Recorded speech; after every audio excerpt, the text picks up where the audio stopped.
ચકલીબાઈ ઘણા બહાદુર, કોઈથી ડરે નહીં એવા ચકલીબાઈ રોજ વનવગડે જાય, ગામમાં ચણવા જાય, વચ્ચે આવે રાજાનો મહેલ.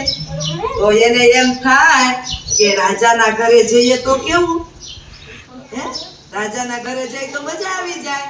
એટલે ચકલીબાઈ તો ફર કરતા ઉડ્યા. રસ્તામાં મળ્યો કૂકડો. રસ્તામાં એને શું મળ્યો?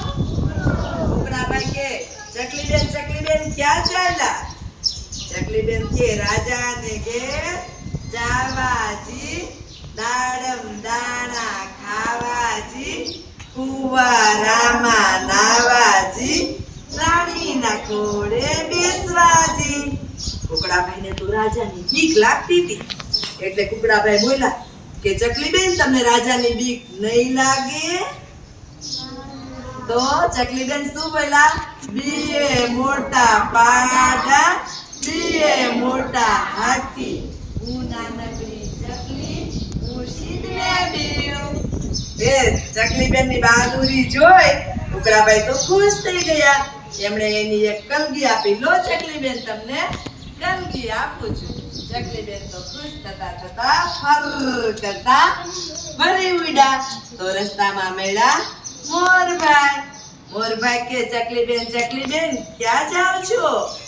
તો કે રાજાને ઘેર જાવાજી, દાડમ દાણા ખાવાજી, કુવારામાં નાવાજી, રાણીના ઘોડે બેસવાજી.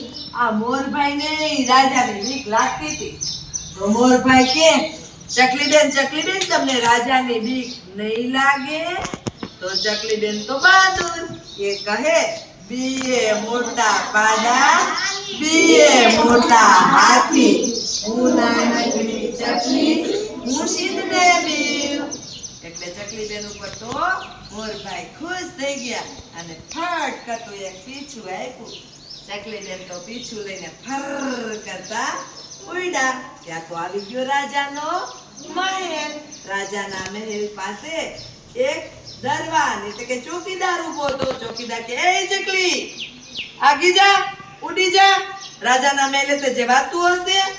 તો ચકલી તો બહાદુર, કોઈથી ડરે પાછી વળે ઈ બીજી. આપણી ચકલી નહીં તો ફર કરતી ચોકીદારની ટોપીમાં બેસી ગઈ. ચોકીદાર તો વળગી ગયો ને ચકલીબેન તો ફર કરતા ઉડ્યા અને ગયા સીધા રાજાના મહેલમાં. રાજા રાણીએ ચકલીબેનને જોયા. ચકલીબેનને જોયા એટલે કે છે આવો ચકલીબેન, બેસો ચકલીબેન, ધરાઈને દાડમ દાણા ખાવ, કુવારામાં નાવ અને પછી રાણીના ઘોડામાં બેસો. પછી તો ચકલીબેને ખૂબ ધરાઈને દાડમ દાણા ખાધા, કુવારામાં નાયા અને રાણીના ઘોડામાં બેઠા, હિંચકા ખાધા, લપસ્યા ખાધા અને સાંજ પડી અને ચકલીબેન પોતાના ઘરે આવ્યા. મજા આવી?